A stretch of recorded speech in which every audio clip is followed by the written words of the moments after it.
दुनिया का असली एविएशन किंग कौन है, बोइंग या एयरबस? तो शायद आप तुरंत किसी एक का नाम लेंगे, लेकिन सच्चाई ये है कि इन दोनों कंपनियों की लड़ाई सिर्फ जहाज बेचने की नहीं, बल्कि पूरी दुनिया के आसमान पर राज करने की है।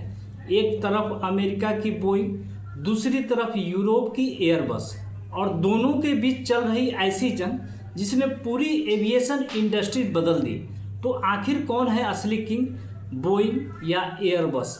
आज की इस वीडियो में हम जानेंगे दोनों कंपनियों का इतिहास, सबसे बड़े एयरक्राफ्ट, सेफ्टी, टेक्नोलॉजी और वो सच जो शायद आपने पहले कभी नहीं सुना होगा। बोइंग की शुरुआत हुई थी साल 1916 में, वो भी अमेरिका में।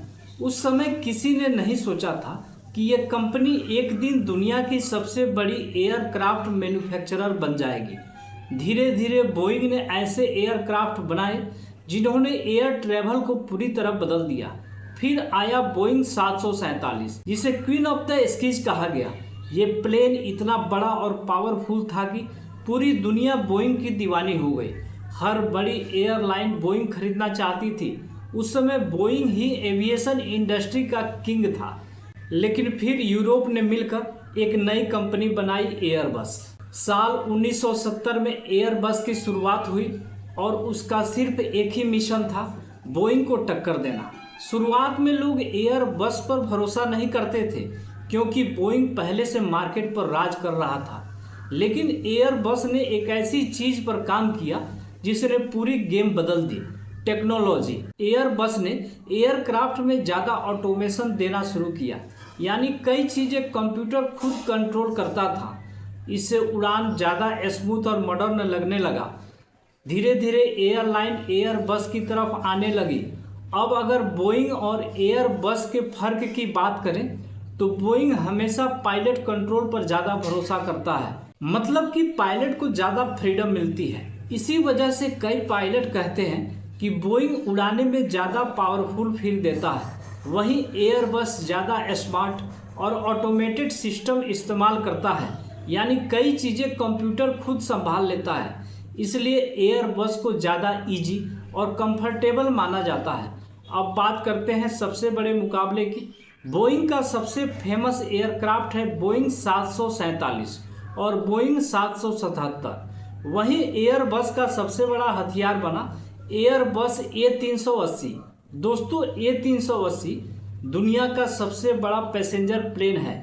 इसमें 800 से ज़्यादा लोग सफ़र कर सकते हैं। जब ये प्लेन पहली बार दुनिया के सामने आया तो पूरी दुनिया हैरान रह गई।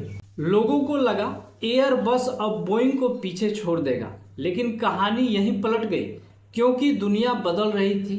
अब एयरलाइन को ऐसे एयरक्राफ्ट चाहिए थे जो कम फ्यूल खाए और ज़्यादा प्रॉफिट दे, और इसी जगह बोइंग ने बड़ा दांव खेला बोइंग 787 ड्रीम लाइनर के साथ। ड्रीम लाइनर ज़्यादा फ्यूल एफिशिएंट था, कम फ्यूल, ज़्यादा दूरी और कम खर्च। एयरलाइन को यही चाहिए था, इसलिए बोइंग फिर से मजबूत होने लगा। लेकिन फिर बोइंग के साथ हुआ सबसे बड़ा क्राइसिस। तो आइए जानते हैं क्राइसिस के विषय में। साल 2018 और 2019 में बोइंग 737 मैक्स के दो बड़े क्रैश हुए। इन हादसों में सैकड़ों लोगों की जान चली गई। पूरी दुनिया में बोइंग की आलोचना शुरू हो गई। इन्वेस्टिगेशन से पता चला कि एयरक्राफ्ट के सॉफ्टवेयर सिस्टम में बड़ी प्रॉब्लम थी। इसके बाद कई देशों ने बोइंग 737 मैक्स को ग्राउंड कर दिया, यानी उस प्लेन को उड़ाने पर रोक लगा दी गई। यही एयरबस को सबसे बड़ा फायदा मिला। कई एयरलाइन ने बोइंग की जगह एयरबस खरीदना शुरू कर दिया। आज मार्केट शेयर और नए ऑर्डर में एयरबस काफ़ी आगे निकल चुका है। लेकिन इसका मतलब ये नहीं कि बोइंग खत्म हो गया, क्योंकि मिलिट्री एयरक्राफ्ट, कार्गो प्लेन और स्पेस प्रोजेक्ट में बोइंग आज भी बहुत मजबूत है। अब सवाल आता है, कौन ज़्यादा सेफ है, बोइंग या एयरबस?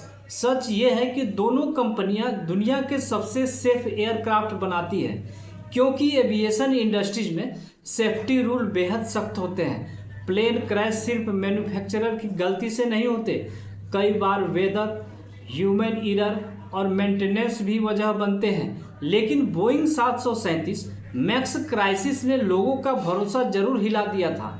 अब बात करते हैं पैसेंजर एक्सपीरियंस की। कई लोग कहते हैं एयरबस ज़्यादा शांत और स्मूथ लगता है, तो आखिर असली किंग कौन है? अब बात करें टेक्नोलॉजी और ऑटोमेशन की, तो एयरबस काफ़ी आगे दिखाई देता है। अगर बात करें लीगेसी, एक्सपीरियंस और पावर की, तो बोइंग आज भी एक बहुत बड़ा नाम है।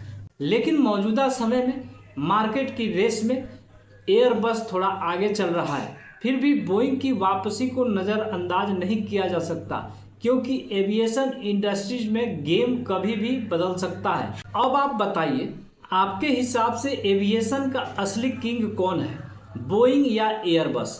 कमेंट करके ज़रूर बताना। अगर वीडियो पसंद आया हो तो लाइक, शेयर और चैनल सब्सक्राइब ज़रूर करें। मिलते हैं अगली वीडियो में, तब तक के लिए धन्यवाद।